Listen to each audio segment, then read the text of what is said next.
ओम नमो भगवते वासुदेवाय नमः। श्री सुखदेव जी कहते हैं, परीक्षित, जिस समय भगवान श्री कृष्ण व्रज में प्रवेश कर रहे थे और वहां आनंद उत्सव की धूम मची हुई थी, उसी समय अरिष्टासुर नाम का एक दैत्य बैल का रूप धारण करके आया। उसका कंधे का पट्टा, यथुआ और डील डोल दोनों ही बहुत बड़े बड़े थे। वे अपने खूरों को इतने जोर से पटक रहा था कि उससे धरती कांप रही थी। वे बड़े जोर से गरज रहा था और पैरों से धूल उछालता जाता था।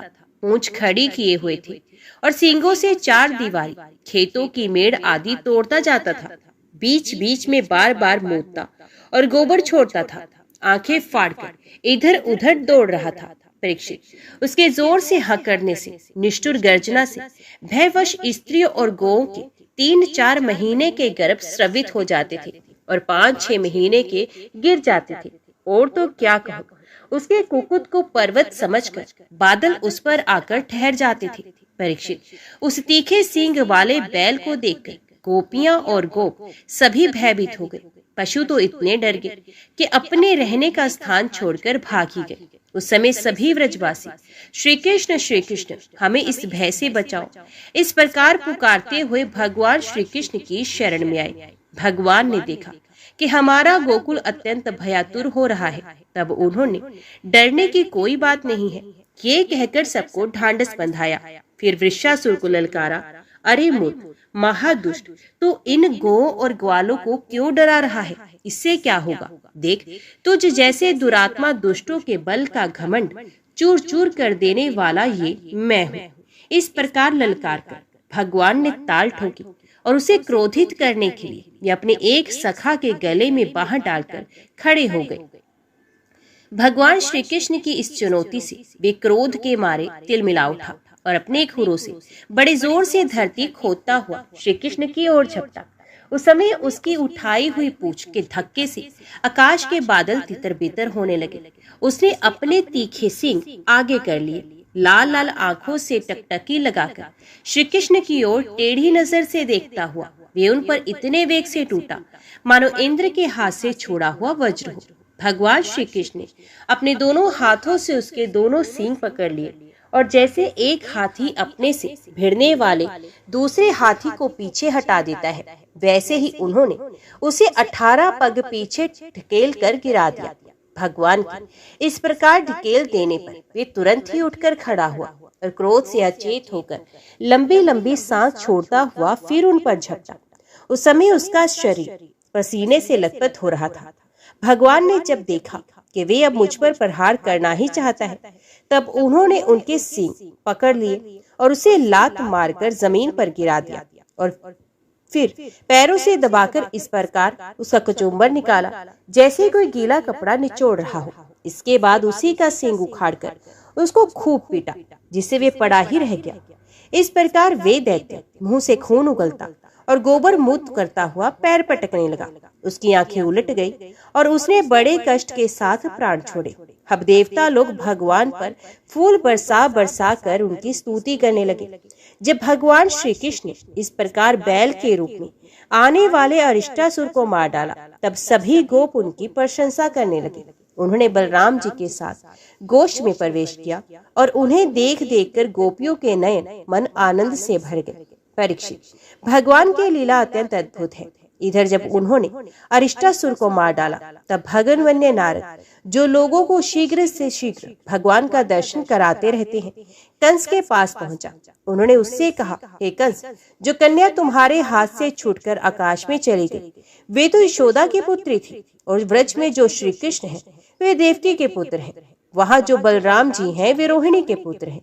वसुदेव ने तुमसे डरकर अपने मित्र नंद के पास उन दोनों को रख दिया है। उन्होंने ही तुम्हारे अनुचर दैत्यों का वध किया है। ये बात सुनते ही कंस की एक एक इंद्रिय क्रोध से मारे कांपने लगी। उसने वसुदेव जी को मार डालने के लिए तुरंत तीखी तलवार उठा ली, परंतु नारद जी ने उन्हें रोक दिया। जब कंस को ये मालूम हो गया कि वसुदेव के लड़के ही हमारी मृत्यु के कारण है, तब उसने देवकी और वसुदेव दोनों ही पति पत्नी को हथकड़ी और बेड़ी से जकड़कर फिर से जेल में डाल दिया। जब देवऋषि नारद चले गए, तब कंस ने केशी को बुलाया और कहा, तुम व्रज में जाकर बलराम और कृष्ण को मार डालो। वे चला गया। इसके बाद कंस ने मुष्टिक, चाणूर, शल, तोषल आदि पहलवानों, मंत्रियों और महावतों को बुलाकर कहा, वीरवर चाणूर और मुष्टिक, तुम लोग ध्यान पूर्वक मेरी बात सुनो। वसुदेव के 2 पुत्र बलराम और श्री कृष्ण नंद के व्रज में रहते हैं। उन्हीं के हाथ से मेरी मृत्यु बताई जाती है। अतः जब वे यहाँ आए तब तुम लोग उन्हें कुश्ती लड़ाने के बहाने मार डाला। अब तुम लोग भांति भांति के मंच बनाओ और उन्हें अखाड़े के चारों ओर गोल गोल सजा दो। उन पर बैठकर नगरवासी और देश की दूसरी प्रजा इस स्वच्छंद दंगल को देखे। महावत, तुम बड़े चतुर हो। देखो भाई, तुम दंगल के घेरे के फाटक पर ही अपने कुवल या पिड़ हाथी को रखना, और जब वो मेरे शत्रु इधर से निकले तब उसी के द्वारा उन्हें मरवा डालना। इसी चतुर्दशी को विधि पूर्वक धनुष यज्ञ प्रारंभ कर दो और उसकी सफलता के लिए वरदानी भूतनाथ भैरव को बहुत से पवित्र पशुओं की बलि चढ़ाओ। परीक्षित, कंस तो केवल स्वार्थ साधन का सिद्धांत जानता था, इसलिए उसने मंत्री, पहलवान और महावत को इस प्रकार आज्ञा देकर श्रेष्ठ यदुवंशी अक्रूर को बुलाया और उनका हाथ अपने हाथ में लेकर बोला, अक्रूर जी, आप तो बड़े उदार दानी हैं, सब तरह से मेरे आदरणीय हैं। आज आप मेरा एक मित्रोचित काम कर दीजिए, क्योंकि भोजवंशी और विष्णुवंशी यादवों में आपसे बढ़कर मेरी भलाई करने वाला दूसरा कोई नहीं है। ये काम बहुत बड़ा है, इसलिए मेरे मित्र, मैंने आपका आश्रय लिया है।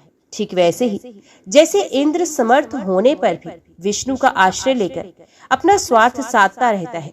आप नंदराय के व्रज में जाइए, वहाँ वसुदेव जी के 2 पुत्र हैं, उन्हें इसी रथ पर चढ़ाकर यहाँ ले आइए। बस अब इस काम में देर नहीं होनी चाहिए। सुनते ही विष्णु के भरोसे जीने वाले देवताओं ने उन दोनों को मेरी मृत्यु का कारण निश्चित किया है, इसलिए आप उन दोनों को तो ले ही आइए, साथ ही नंद आदि गोपों को भी बड़ी बड़ी भेंटों के साथ ले आइए।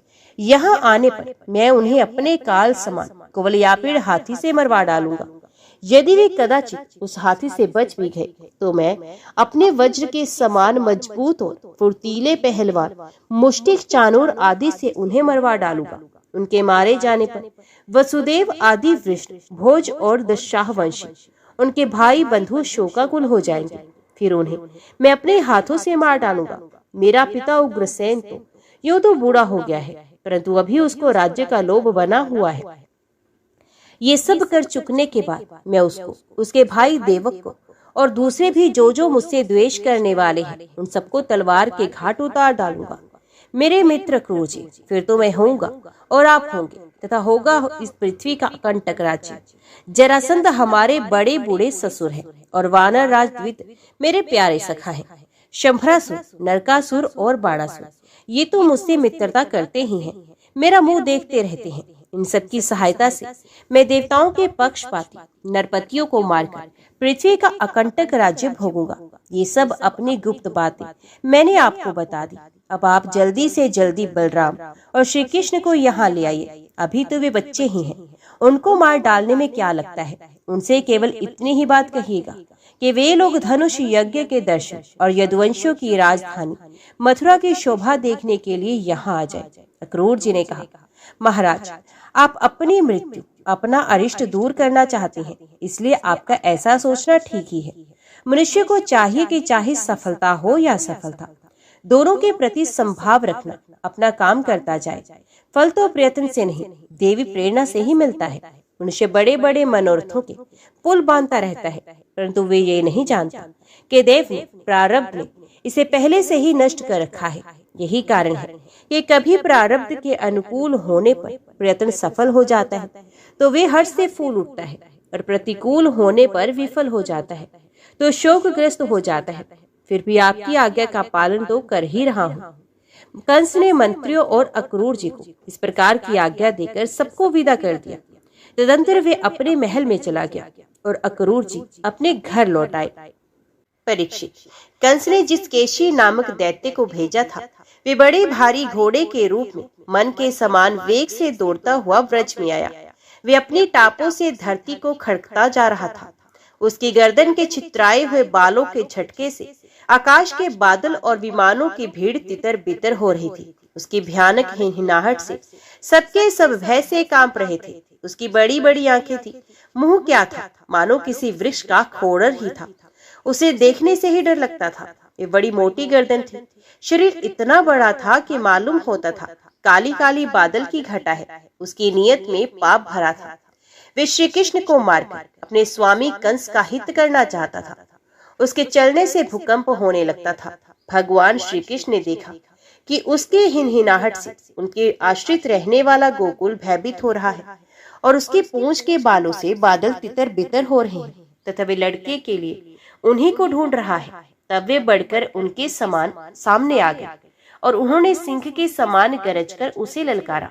भगवान को सामने आया देख और भी चिढ़ गए तथा उनकी ओर इस प्रकार मुंह फैलाकर दौड़ा मानो आकाश को पी जाएगा।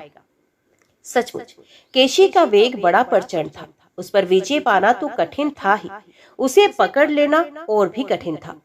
उसने भगवान के पास पहुंचकर तुलकती झाड़ी, परंतु भगवान ने उससे अपने को बचा लिया। भला वे इंद्रियातीत को कैसे मार पाता। उन्होंने अपने दोनों हाथों से उनके दोनों पिछले पैर पकड़ लिए, जैसे गरुड़ सांप को पकड़कर झटक देते हैं। उसी प्रकार क्रोध से उसे घुमाकर बड़े अपमान के साथ 400 हाथ की दूरी पर फेंक दिया और स्वयं अकड़कर खड़े हो गए। थोड़ी ही देर के बाद केशी फिर सचेत हो गया और उठकर खड़ा हुआ। इसके बाद वे क्रोध से तिलमिलाकर मुंह फाड़कर बड़े वेग से भगवान की ओर झपटा।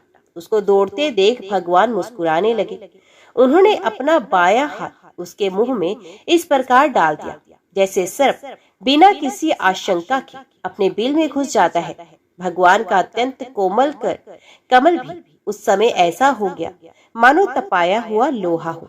उसका स्पर्श होते ही केशी के दांत टूट टूट कर गिर गए और जैसे जलोदर रोग अपेक्षा कर देने पर बहुत बढ़ जाता है, वैसे ही श्री कृष्ण का भुज दर्द उसके मुंह में बढ़ने लगा। अचिंत्य शक्ति भगवान श्री कृष्ण का हाथ उसके मुंह में इतना बढ़ गया कि उसकी सांस के भी आने जाने का मार्ग न रहा। अब तो दम घुटने के कारण वे पैर पीटने लगा। उसका शरीर पसीने से लथपथ हो गया। आंखों की पुतली उलट गई। वे मल त्याग करने लगा। थोड़ी ही देर में उसका शरीर निश्चेष्ट होकर पृथ्वी पर गिर पड़ा और उसके प्राण पखेरु उड़ गए। उसका निष्प्राण शरीर फूला हुआ होने के कारण ही पकी ककड़ी की तरह फट गया। महाबाहु भगवान श्री कृष्ण ने उसके शरीर में अपनी भुजा खींच ली। उन्हें इससे कुछ भी आश्चर्य या गर्व नहीं हुआ। बिना प्रयत्न के ही शत्रु का नाश हो गया। देवताओं को अवश्य ही इससे बड़ा आश्चर्य हुआ। वे प्रसन्न होकर भगवान के ऊपर पुष्प बरसाने और उनकी स्तुति करने लगे। देवऋषि नारद जी भगवान के परम प्रेमी और समस्त जीवों के सच्चे हितैषी हैं। कंस के यहाँ लौटकर भी वे अनायास ही अद्भुत कर्म करने वाले भगवान श्री कृष्ण के पास आए और एकांत में उनसे कहने लगे, हे श्री कृष्ण, आपका स्वरूप मन और वाणी का विषय नहीं है। आप योगेश्वर हैं। सारे जगत का नियंत्रण आप ही करते हैं। आप सबके हृदय में निवास करते हैं और सबके सब आपके हृदय में निवास करते हैं। आप भक्तों के एकमात्र वांछनीय यदुवंश शिरोमणि और हमारे स्वामी हैं। जैसे एक ही अग्नि सभी लकड़ियों में व्याप्त रहती है, वैसे एक ही आप समस्त प्राणियों की आत्मा है। आत्मा के रूप में होने पर भी आप अपने को छिपाए रखते हैं, क्योंकि पंच कोश गुफाओं के भीतर रहते हैं। फिर भी पुरुषोत्तम के रूप में, सबके नियंता के रूप में और सबके साक्षी के रूप में आपका अनुभव होता ही है। प्रभु, आप सबके अधिष्ठान और स्वयं अधिष्ठान रहते हैं। आपने सृष्टि के प्रारंभ में अपनी माया से ही गुणों की सृष्टि की और उन गुणों को ही स्वीकार करके आप जगत की उत्पत्ति, स्थिति और प्रलय करते रहते हैं। ये सब करने के लिए आपको अपने से अतिरिक्त और किसी भी वस्तु की आवश्यकता नहीं है, क्योंकि आप सर्वशक्तिमान और सत्य संकल्प हैं। वही आप दैत्य, परमत और राक्षसों का, जिन्होंने आजकल राजाओं का वेश धारण कर रखा है, विनाश करने के लिए तथा धर्म की मर्यादाओं की रक्षा करने के लिए यदुवंश में अवतीर्ण हुए हैं। ये बड़े आनंद की बात है कि आपने खेल ही खेल में घोड़े के रूप में रहने वाले इस केशी दैत्य को मार डाला। इसकी हिनहिनाहट से डरकर देवता लोग अपना स्वर्ग छोड़कर भाग जाया करते हैं। प्रभु, अब परसों मैं आपके हाथों चानूर, मुष्टिक, दूसरे पहलवान, कुवलयापिड़ हाथी और स्वयं कंस को मरते देखूंगा। उसके बाद शंखासुर, काले अवन, मूर और नारकासुर का वध देखूंगा। आप स्वर्ग से कल्प वृक्ष उखाड़ लाएंगे और इंद्र के चीं चिपड़ करने पर उनको उसका मजा चखाएंगे। आप अपनी कृपा, वीरता, सौंदर्य आदि का शुल्क देकर वीर कन्याओं से विवाह करेंगे और जगदीश्वर आप द्वारका में रहते हुए नरक को पाप से छुड़ाएंगे। आज जामवती के साथ स्वंतिक मणि को जामवान से ले आएंगे और अपने धाम से ब्राह्मण के मरे हुए पुत्रों को ला देंगे। इसके पश्चात आप पौंड्रक मिथ्या वासुदेव का वध करेंगे, काशीपुरी को जला देंगे, युधिष्ठिर के राजस्व यज्ञ में चेदी राज शिशुपाल को और वहां से लौटते समय उसके मौसेरे भाई दत्त वक्त्र को नष्ट करेंगे।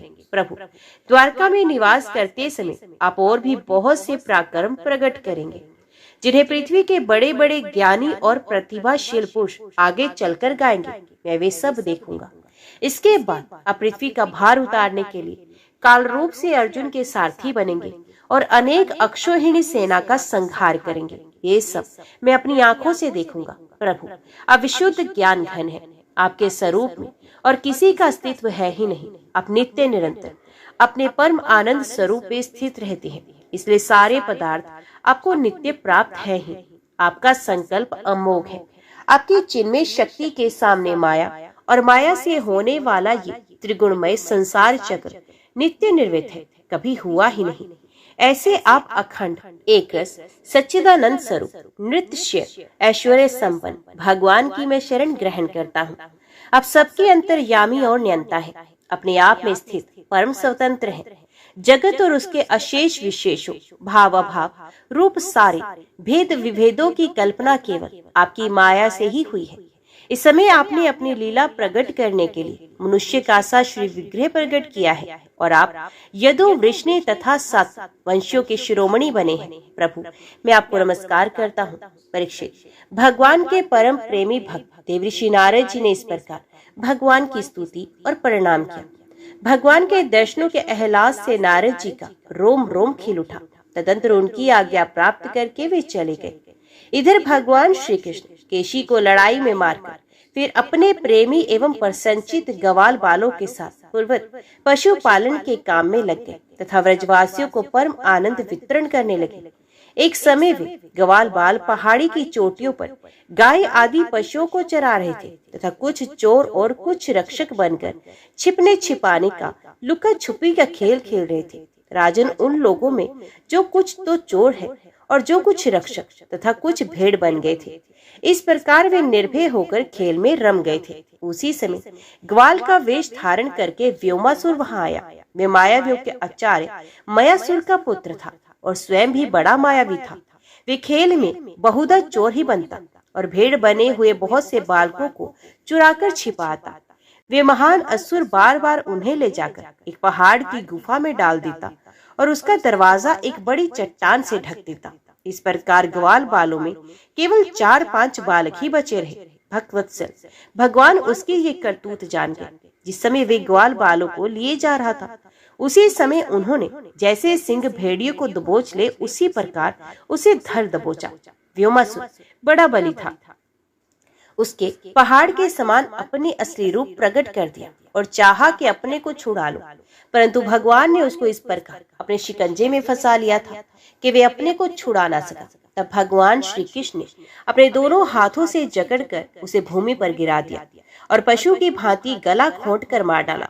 देवता लोग विमानों पर चढ़कर उनकी ये लीला देख रहे थे। अब भगवान श्री कृष्ण ने गुफा के द्वार पर लगे हुए चट्टानों के पेहान तोड़ डाले और ग्वाल बालों को उस संकटपूर्ण स्थान से निकाल दिया। बड़े बड़े देवता और ग्वाल बाल उनकी स्तुति करने लगे और भगवान श्री कृष्ण व्रज में चले आए। परीक्षित, महामती अक्रूर जी भी बेरात मथुरापुरी में बिताकर प्रातः काल होते ही रथ पर सवार हुए और नंद बाबा के गोकुल की ओर चल दिए।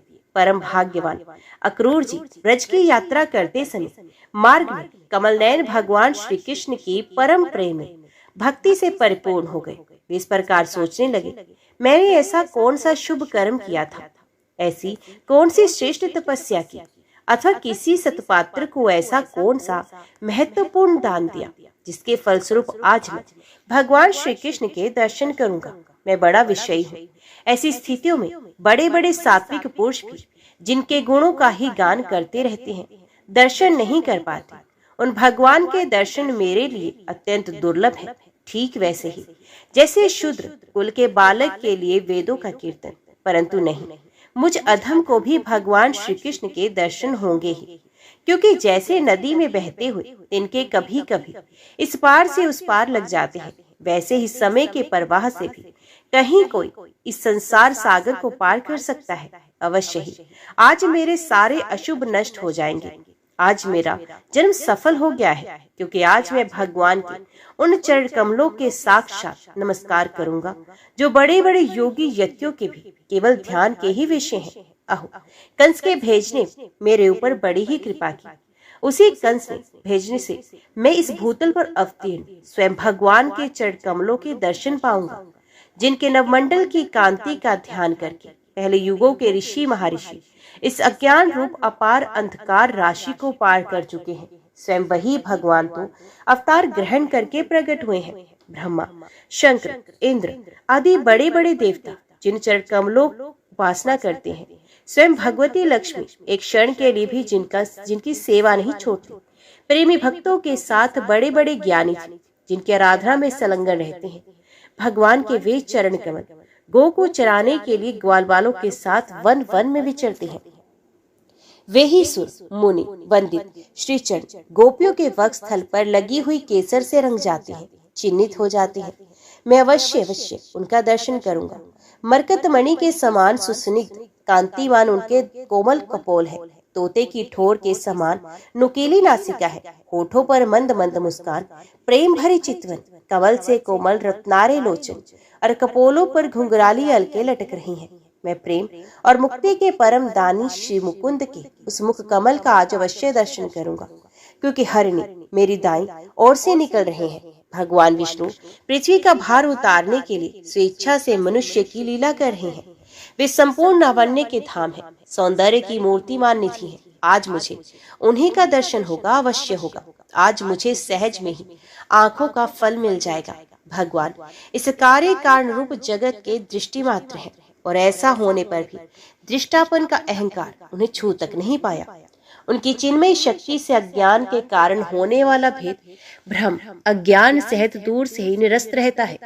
वे अपनी योग माया से ही अपने आप भ्रू विलास मात्र से प्राण, इंद्रिय और बुद्धि आदि के सहित अपने अपने स्वरूप भूत जीवों की रचना कर लेते हैं, और उनके साथ वृंदावन की कुंजों में तथा गोपियों के घरों में तरह तरह की लीलाएं करते हुए प्रतीत होते हैं। जब समस्त पापों के नाशक उनके परम मंगल में गुण कर्म और जन्म की लीलाओं से युक्त होकर वाणी उनका गान करती है, तब उस गान से संसार में जीवन की स्फूर्ति होने लगती है, शोभा का संचार हो जाता है। सारी अपवित्रताएं धुलकर पवित्रता का साम्राज्य छा जाता है। परंतु जिस वाणी से उनके गुण लीला और जन्म की कथाएं नहीं गाई जाती, वे तो मुर्दों को ही शोभित करने वाली है, होने पर भी नहीं के समान व्यर्थ है। जिनके गुणगान का ही ऐसा महात्म्य है, वे ही भगवान स्वयं यदुवंश में अवतीर्ण हुए हैं। किस लिए? अपनी ही बनाई मर्यादा का पालन करने वाले श्रेष्ठ देवताओं का कल्याण करने के लिए। वे ही परमेश्वरशाली भगवान आज ब्रज में निवास कर रहे हैं। उनका यश कितना पवित्र है। आहो, देवता लोग भी उस संपूर्ण मंगल में यश का गान करते रहते हैं। इसमें संदेह नहीं कि आज मैं अवश्य ही उन्हें देखूंगा। ये बड़े बड़े संतों और लोकपालों के भी एकमात्र आश्रय हैं, सबके परम गुरु हैं, और उनका रूप सौंदर्य तीनों लोगों के मन को मोह लेने वाला है।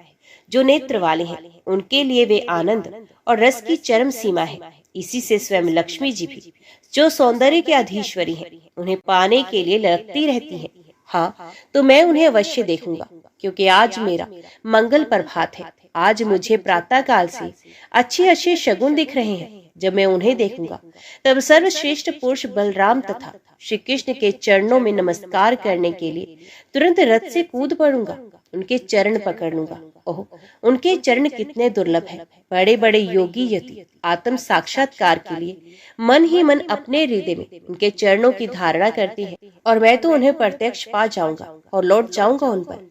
उन दोनों के साथ ही उनके वनवासी सखा एक एक ग्वाल बाल उनके चरणों की भी वंदना करूंगा। मेरे अहो भाग्य, जब मैं उनके चरण कमलों में गिर जाऊंगा, तब क्या वे अपना कर कमल मेरे सर पर रख देंगे। उनके वे कर कमल उन लोगों को सदा के लिए अभय दान दे चुके हैं जो काम रूपी सांप के भय से अत्यंत घबराकर उनकी शरण चाहते और शरण में जाते हैं। इंद्र तथा दैत्यराज बलि ने भगवान के उन्हीं कर कमलों में की पूजा की, भेंट समर्पित करके तीनों लोगों का प्रभुत्व इंद्रपद प्राप्त किया। भगवान के उन्हीं कर कमलों ने, जिनमें से दिव्य कमल की सुगंध आया करती है, अपने स्पर्श से रास लीला के समय व्रज युवतियों की सारी थकान मिटा दी थी। मैं कंस का दूत हूँ, उसी के भेजने से उनके पास जा रहा हूँ। कहीं वे मुझे अपना शत्रु तो न समझ बैठेंगे। राम राम, वे ऐसा कदापि नहीं समझ सकते, क्योंकि वे निर्विकार है, सम है, अच्युत है, सारे विश्व के साक्षी हैं, सर्वज्ञ हैं। वे चित्त के बाहर भी हैं और भीतर भी।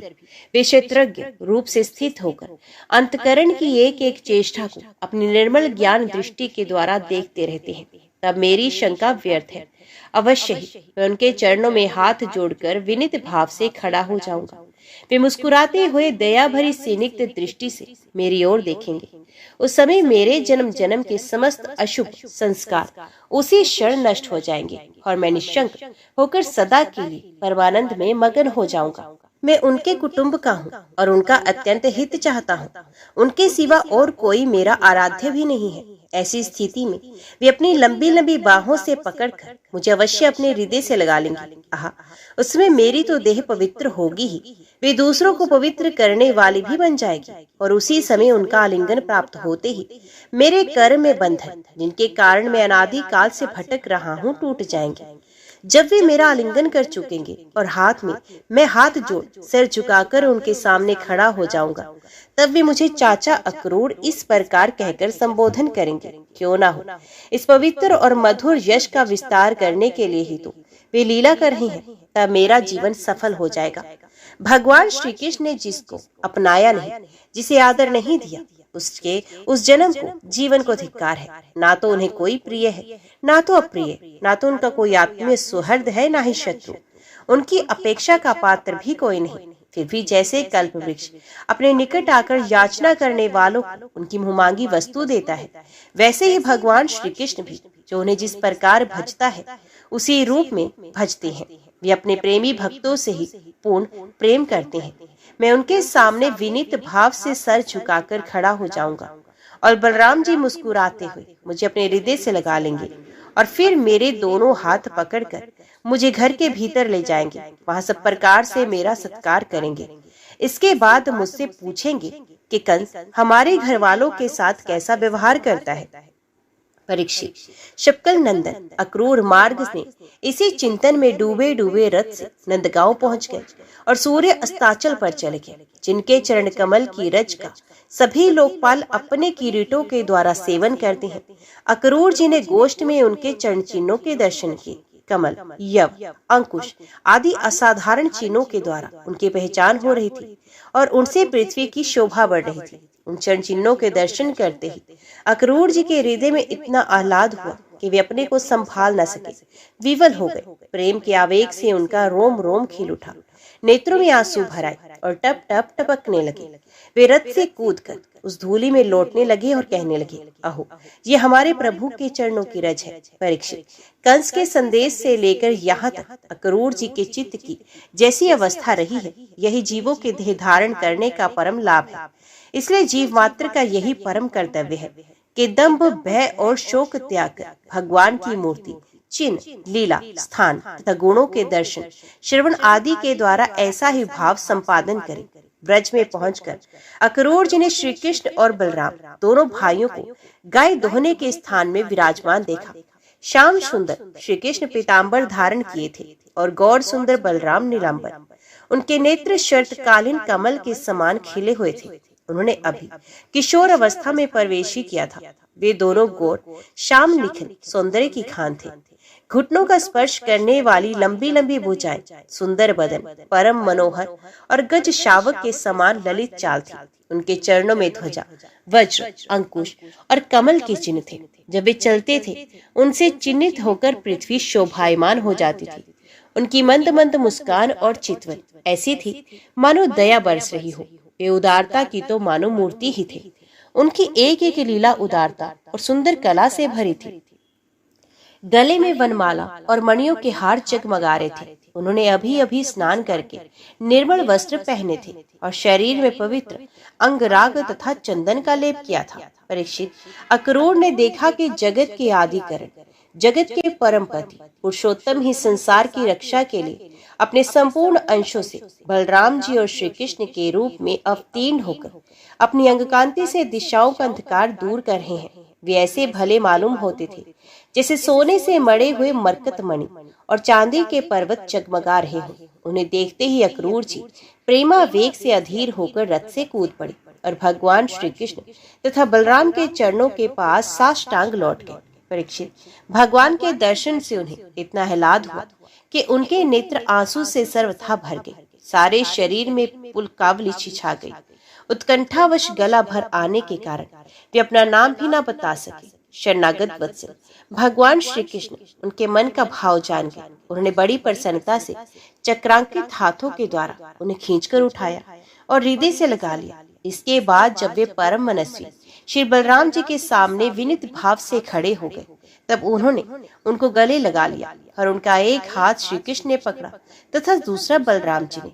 दोनों भाई उन्हें घर के अंदर ले गए। घर ले जाकर भगवान ने उनका बड़ा आदर सत्कार किया, कुशल मंगल पूछकर श्रेष्ठ आसन पर बिठाया और विधि पूर्वक उनके पांव पखार कर मधु पर आदि पूजा की सामग्री भेंट की। इसके बाद भगवान ने अतिथि अक्रूर जी को एक गाय दी और पैर दबाकर उनकी थकावट दूर की तथा बड़े आदर एवं श्रद्धा से उन्हें पवित्र और अनेक गुणों से युक्त अन्न का भोजन कराया। जब वे भोजन कर चुके, तब धर्म के परम मर्मज्ञ भगवान बलराम जी ने बड़े प्रेम से मुखवास और सुगंधित माला आदि देकर उन्हें अत्यंत आनंदित किया। इस प्रकार सत्कार हो चुकने पर नंदराय जी ने उनके पास आकर पूछा, अक्रूर जी, आप लोग निर्दयी कंस के जीते जी किस प्रकार अपने दिन काटते हैं? अरे, उसके रहते आप लोगों की वही दशा है जो कसाई द्वारा पाली हुई भेड़ों की होती है। जिस इंद्रिया राम पापी ने अपनी बिलकती हुई बहन के नन्हे नन्हे बच्चे को मार डाला, आप लोग उसकी प्रजा है, फिर आप सुखी हैं, ये अनुमान तो हम कर ही कैसे सकते हैं। अक्रूर जी ने नंद बाबा से पहले ही कुशल मंगल पूछ लिया था। जब इस प्रकार नंद बाबा ने मधुर वाणी से अक्रूर जी से कुशल मंगल पूछा और उनका सम्मान किया, तब अक्रूर जी के शरीर से रास्ता चलने की जो कुछ थकावट थी वे सब दूर हो गई। भगवान श्री कृष्ण और बलराम जी ने अक्रूर जी का भली भांति सम्मान किया। वे आराम से पलंग पर बैठ गए। उन्होंने मार्ग में जो जो अभिलाष की थी वे सब पूरी हो गई। परीक्षित, लक्ष्मी के आश्रय स्थान भगवान श्री कृष्ण के प्रसन्न होने पर ऐसी कौन सी वस्तु है जो प्राप्त नहीं हो सकती? फिर भी भगवान के परम प्रेमी भक्तजन किसी भी वस्तु की कामना नहीं करते। देवकी नंदन भगवान श्री कृष्ण सायंकाल का भोजन करने के बाद अक्रूर जी के पास जाकर अपने स्वजन संबंधियों के साथ कंस के व्यवहार और उसके अगले कार्यक्रम के संबंध में पूछा। भगवान श्री कृष्ण ने कहा, चाचा जी, आप हृदय से बड़ा शुद्ध हैं। आपके यात्रा में कोई कष्ट तो नहीं हुआ? स्वागत है आपका। मैं आपकी मंगल कामना करता हूँ। मथुरा के हमारे आत्मीय सुहृद, कुटुंबी तथा अन्य संबंध सब सकुशल और स्वस्थ तो है ना? हमारा नाम मात्र का मामा कंस तो हमारे कुल के लिए एक भयंकर व्याधि है। जब तक उनकी बढ़ती हो रही है, तब तक हम अपने वंश वालों और उनके बाल बच्चों का कुशल मंगल क्या पूछे? चाचा जी, हमारे लिए ये बड़े खेद की बात है कि मेरे ही कारण मेरे निरपराध और सदाचारी माता पिता को अनेकों प्रकार की यातनाएं झेलनी पड़ी, तरह तरह के कष्ट उठाने पड़े। और तो क्या कहूँ, मेरे ही कारण उन्हें हथकड़ी बेड़ी से जकड़कर जेल में डाल दिया गया तथा मेरे ही कारण उनके बच्चे भी मार डाले गए। मैं बहुत दिनों से चाहता था कि आप लोगों में से किसी न किसी का दर्शन हो। ये बड़े सौभाग्य की बात है। आज मेरी भी अभिलाषा भी पूरी हो गई। सौम्य स्वभाव चाचा जी, अब आप कृपा करके ये बताइए, आपका शुभ आगमन किस निमित्त से हुआ है? परीक्षित, जब भगवान श्री कृष्ण ने अक्रूर जी से इस प्रकार प्रश्न किया, तब उन्होंने बताया कि कंस ने तो सभी यदुवंशियों से घोर वैर ठान रखा है। वे वसुदेव जी को मार डालने का भी उद्यम कर चुका है। अक्रूर जी ने कंस का संदेश और जिस उद्देश्य से उसने स्वयं अक्रूर जी को दूत बनाकर भेजा था और नारद जी ने जिस प्रकार वसुदेव जी के घर श्री कृष्ण के जन्म लेने का वृत्तांत उनको बता दिया था, सो सब कह सुनाया। अक्रूर जी की ये बात सुनकर विपक्षी शत्रुओं का दमन करने वाले भगवान श्री कृष्ण और बलराम जी हंसने लगे। इसके बाद उन्होंने अपने पिता नंद जी को कंस की आज्ञा सुना दी। तब नंद बाबा ने सब गोपों को आज्ञा दी कि सारा गोरस एकत्रित करो, भेंट की सामग्री ले लो और छकड़े जोड़ो। कल प्रातः काल ही हम सब मथुरा की यात्रा करेंगे और वहां चलकर राजा कंस को गोरस देंगे। वहां एक बहुत बड़ा उत्सव हो रहा है, उसे देखने के लिए देश की सारी प्रजा इकट्ठी हो रही है।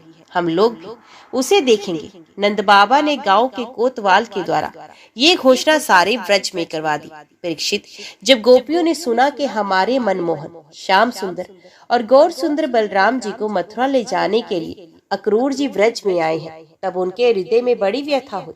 वे व्याकुल हो गए। भगवान श्री कृष्ण के मथुरा से जाने की बात सुनते ही बहुतों के हृदय में ऐसी जलन हुई कि गर्म सांस चलने लगी, मुख कमल कुमला गया और बहुतों की ऐसी दशा हुई, वे इस प्रकार अचेत हो गए कि उन्हें खिसकी हुई ओढ़नी, गिरते हुए कंगन और ढीले हुए जूड़ों तक का पता न रहा। भगवान के स्वरूप का ध्यान आते ही बहुत सी गोपियों की चित्त वृत्तियां सर्वथा निर्वृत्त हो गई, मानो वे समाधिस्थ आत्मा में स्थित हो गई हो और उन्हें अपने शरीर और संसार का कुछ ध्यान ही न रहा हो। बहुत सी गोपियों के सामने भगवान श्री कृष्ण का प्रेम, उनकी मंद मंद मुस्कान और हृदय को स्पर्श करने वाले विचित्र पदों से युक्त मधुर वाणी नाचने लगी। वे उसमें तल्लीन हो गई, मोहित हो गई। गोपियां मन ही मन भगवान की लटकीली चाल, भाव भंगी, प्रेम भरी मुस्कान, चितवन, सारे शोकों को मिटा देने वाली ठिठोलियां तथा उदारता भरी लीलाओं का चिंतन करने लगी और उनके विरह के भय से कातर हो गई। उनका हृदय, उनका जीवन, सब कुछ भगवान के प्रति समर्पित था। उनकी आंखों से आंसू बह रहे थे। वे झुंड के झुंड इकट्ठी होकर इस प्रकार कहने लगी, धन्य हो विधाता, तुम सब कुछ विधान तो करते हो, परंतु तुम्हारे हृदय में दया का लेश भी नहीं है। पहले तो तुम सौहार्द और प्रेम से जगत के प्राणियों को एक दूसरे के साथ जोड़ देते हो, उन्हें आपस में एक एक कर देते हो, मिला देते हो, परंतु अभी उनकी आशा अभिलाषाएं पूरी भी नहीं हो पाती, वे तृप्त भी नहीं हो पाते कि तुम उन्हें व्यर्थ ही अलग कर देते हो। सच है, तुम्हारा ये खिलवाड़ बच्चों के खेल की तरह व्यर्थ ही है। ये कितने दुख की बात है विधाता, तुमने पहले हमें प्रेम का वितरण करने वाले श्याम सुंदर का मुख कमल दिखाया।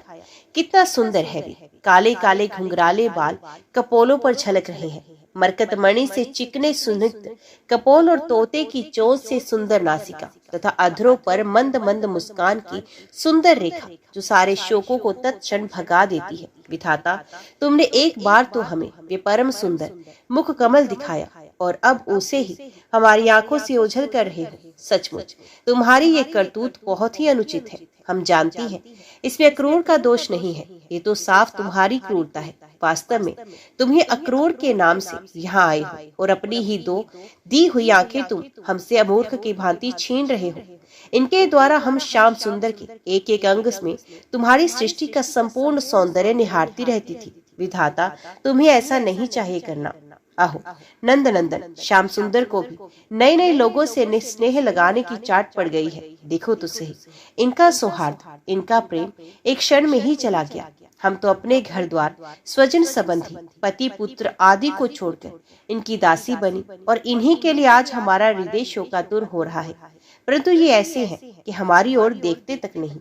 आज की रात का प्रातः काल मथुरा की रात स्त्रियों के लिए निश्चय ही बड़ा मंगलमय होगा। आज उनकी बहुत दिनों की अभिलाषाएं अवश्य ही पूरी हो जाएंगी, जब हमारे व्रजराज श्याम सुंदर अपनी तिरछी चितवन और मंद मंद मुस्कान से युक्त मुखारविंद का मादक मधु वितरण करते हुए मथुरापुरी में प्रवेश करेंगे। अभी उनका पान करके धन्य धन्य हो जाएंगे। यद्यपि हमारे श्याम सुंदर धैर्यवान होने के साथ ही नंद बाबा आदि गुरुजनों की आज्ञा में रहती हैं, तथापि मथुरा की युवतियों अपने मधु के समान मधुर वचनों से इनका चित्त बरबस अपनी ओर खींच लेंगी और ये उनकी सलज मुस्कान तथा विलासपूर्ण भावभंगी से वही रम जाएंगे। फिर हम ग्वार ग्वालिनों के पास ये लौटकर क्यों आने लगे। धन्य है आज हमारे श्याम सुंदर का दर्शन करके मथुरा के दशाह, भोज, अंधक और वृषवंशी यादवों के नेत्र अवश्य ही परमानंद का साक्षात्कार करेंगे। आज उनके यहाँ महान उत्सव होगा। साथ ही जो लोग यहाँ से मथुरा जाते हुए रमा रमण गुण सागर, नटनागर देव की नंदन श्याम सुंदर का मार्ग में दर्शन करेंगे, वे भी निहाल हो जाएंगे। देखो सखी, यह क्रूर कितना निष्ठुर, कितना हृदयहीन है।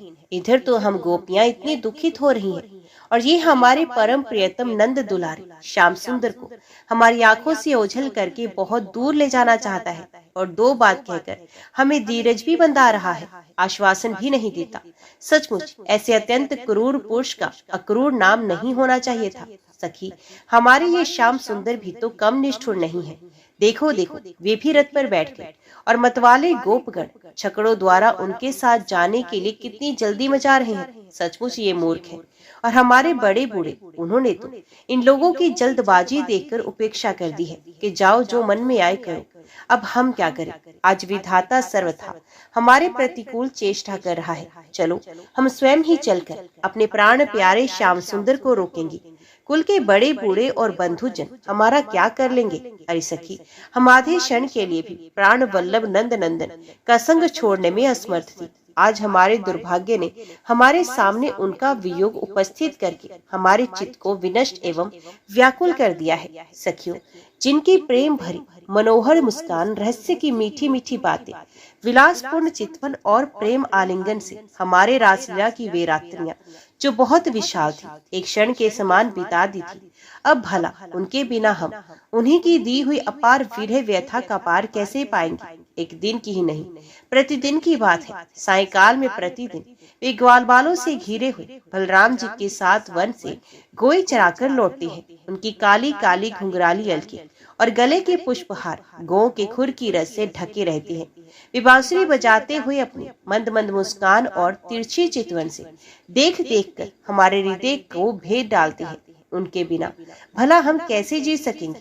परीक्षित, गोपियां वाणी से तो इस प्रकार कह रही थी, परंतु उनका एक एक मनोरथ भगवान श्री कृष्ण का स्पर्श, उनका आलिंगन कर रहा था। वे विरह की संभावना से अत्यंत व्याकुल हो गई और लाज छोड़कर हे गोविंद, हे दामोदर, हे माधव, इस प्रकार ऊंची आवाज से पुकार पुकार कर सुललित स्वर से रोने लगी। गोपियां इस प्रकार रो रही थी। रोते रोते सारी रात बीत गई। सूर्योदय हुआ। अक्रूर जी संध्या वंदन आदि नित्य कर्मों से निर्वृत्त होकर रथ पर सवार हुए और उसे हाँक ले चले। नंद बाबा आदि गोपों ने भी दूध, दही, मक्खन, घी आदि से भरे मटके और भेंट की बहुत सी सामग्रियां ले ली तथा वे छकड़ों पर चढ़कर उनके पीछे पीछे चल दिए। इसी समय अनुराग के रंग में रंगी हुई गोपियां अपने प्राण प्यारे श्री कृष्ण के पास गई और उनकी चितवन, मुस्कान आदि निरख कर कुछ कुछ सूखी हुई। अब वे अपने प्रियतम श्याम सुंदर से कुछ संदेश पाने की आकांक्षा से वहीं खड़ी हो गई। यदुवंश शिरोमणि भगवान श्री कृष्ण ने देखा कि मेरे मथुरा जाने से गोपियों के हृदय में बड़ी जलन हो रही है, वे संतप्त हो रही हैं। तब उन्होंने दूत के द्वारा मैं आऊंगा ये प्रेम संदेश भेजकर उन्हें धीरज बंधाया। गोपियों को जब तक रथ की ध्वजा और पहियों से उड़ती हुई धूल दिखती रही, तब तक उनके शरीर चित्र लिखित से वहीं ज्यों के त्यों खड़े रहे। परंतु उन्होंने अपना चित्त तो मनमोहन प्राण वल्लभ श्री कृष्ण के साथ ही भेज दिया था। अभी उनके मन में आशा थी कि शायद श्री कृष्ण कुछ दूर जाकर लौट आए, परंतु जब वो नहीं लौटे तब वे निराश हो गई और अपने अपने घर चली गई। परीक्षित, वे रात दिन अपने प्यारे श्याम सुंदर की लीलाओं का गान करती रहती और इस प्रकार अपने शोक संतप्त को हल्का करती। परीक्षित, इधर भगवान श्री कृष्ण ने बलराम जी और अक्रूर जी के साथ वायु के समान वेग वाले रथ पर सवार होकर पाप नाशिनी यमुना जी के किनारे जा पहुंचे। वहां उन लोगों ने हाथ मुंह धोकर यमुना जी का मरकत मणि के समान नीला और अमृत के समान मीठा जल पिया। इसके बाद बलराम जी के साथ भगवान वृक्षों के झुरमुट के खड़े रथ पर सवार हो गए। अक्रूर जी ने दोनों भाइयों को रथ पर बैठाकर उनसे आज्ञा ली और यमुना जी के कुंड पर आकर वे विधि पूर्वक स्नान करने लगे। उस कुंड में स्नान करने के बाद वे जल में डुबकी लगाकर गायत्री का जप करने लगे। उसी समय जल के भीतर अक्रूर जी ने देखा कि श्री कृष्ण और बलराम दोनों भाई एक साथ ही बैठे हुए हैं। अब उनके मन में ये शंका हुई कि वसुदेव जी के पुत्रों को तो मैं रथ पर बिठा कर आया हूँ, अब वे यहाँ जल में कैसे आ गए? जब यहाँ है तो शायद रथ पर नहीं होंगे। ऐसा सोचकर उन्होंने सर बाहर निकाल कर देखा, उस रथ पर भी पूर्वत बैठे हुए थे। उन्होंने ये सोचकर कि मैंने उन्हें जो जल में देखा था वे भ्रम ही रहा होगा, फिर डुबकी लगाई, परंतु फिर उन्होंने वहां भी देखा कि साक्षात अनंत देव श्री शेष जी विराजमान है और सिद्ध चारण गंधर्व एवं असुर अपने अपने सर झुकाकर उनकी स्तुति कर रहे हैं। शेष जी के 1000 सिर हैं और प्रत्येक फण पर मुकुट सुशोभित है। कमलनाल के समान उज्जवल शरीर पर नीलांबर धारण किए हैं और उनकी ऐसी शोभा हो रही है मानो सहस्त्र शिखरों से युक्त श्वेत गिरी कैलाश शोभायमान हो। अक्रूर जी ने देखा कि शेष जी की गोद में श्याम मेघ के समान घनश्याम विराजमान हो रही है। वे रेशमी पीताम्बर पहने हुए हैं, बड़े ही शांत चतुर्भुज मूर्ति है और कमल के रक्त दल के समान रत्नारे नेत्र हैं। उनका बदन बड़ा ही मनोहर और प्रसन्नता का सदर है। उनका मधुर हास्य और चारों चितवन चित्त को चुराए लेती है और वो है सुंदर और नासिका तनिक ऊंची तथा बड़ी ही सुगढ़ है। सुंदर कान, कपोल और लाल लाल अधरों की छटा निराली ही है। बाहें घुटनों तक लंबी और हृष्ट पुष्ट है। कंधे ऊंचे और वक्ष लक्ष्मी जी का आश्रय स्थान है। शंख के समान उतार चढ़ाव वाला सुडोल गला, गहरी नाभि और त्रिविली युक्त उदर पीपल पत्ते के समान शोभायमान है। स्थूल कट प्रदेश और नितंब हाथी की सूंड के समान जांघें, सुंदर घुटने एवं पिंडलियां हैं। एड़ी के ऊपर की गांठें उभरी हुई हैं और लाल लाल नखों से दिव्य ज्योतिर्मय किरणें फैल रही हैं। चरण कमल की अंगुलियां और अंगूठे नई और कोमल पंखुड़ियों के समान सुशोभित है। अत्यंत बहुमूल्य मणियों से जड़ा हुआ मुकुट, कड़े, बाजूबंद, करधनी, हार, नुपुर और कुंडलों से तथा यज्ञोपवीत से दिव्य मूर्ति अलंकृत हो रही है। एक हाथ में पद्म शोभा पा रहा है और शेष 3 हाथों में शंख, चक्र और गदा। वक्ष स्थल पर शिवत्स का चिन्ह, गले में कौस्तुभ मणि और वनमाला लटक रही है। नंद सुनंद आदि पार्षद अपने स्वामी सनकादि परम ऋषि, परब्रह्म, ब्रह्मा, महादेव आदि देवता, सर्वेश्वर, मरीचि आदि 9 ब्राह्मण प्रजापति और प्रहलाद, नारद आदि भगवान के परम प्रेमी भक्त तथा 8 वसु अपने अनुसार निर्दोष वेदवाणी से भगवान की स्तुति कर रहे हैं। साथ ही लक्ष्मी, पुष्टि, सरस्वती, कांति, कीर्ति और तुष्टि, ईला, ऊर्जा, विद्या, अविद्या, हलदायिनी, सवित और माया आदि शक्तियां मूर्तिमान होकर उनकी सेवा कर रही हैं। भगवान की ये झांकी निरक्कर अक्रूर जी का हृदय परमानंद से लबालब भर गया। उन्हें परम शक्ति प्राप्त हो गई। सारा शरीर हर्षावेश से पुलकित हो गया। प्रेम भाव का उद्रेक हो जाने से उनके नेत्र आंसू से भर गए। अब अक्रूर जी ने अपना साहस बटोरकर भगवान के चरणों में सर रखकर प्रणाम किया और उसके हाथ जोड़कर बड़ी सावधानी से धीरे धीरे गदगद स्वर से भगवान की स्तुति करने लगे। ओम नमो भगवते वासुदेवाय नमः। जय श्री राधे कृष्णा। आज की वीडियो में इतना ही। उम्मीद करती हूँ वीडियो आपको पसंद आई होगी। वीडियो पसंद आई हो तो वीडियो को लाइक और चैनल को सब्सक्राइब जरूर कीजिएगा। जय श्री कृष्णा लिखकर कमेंट बॉक्स में अपनी हाजिरी और अपने सुझाव देना ना भूलेगा। तो मिलते हैं अगली कथा अगली वीडियो के साथ।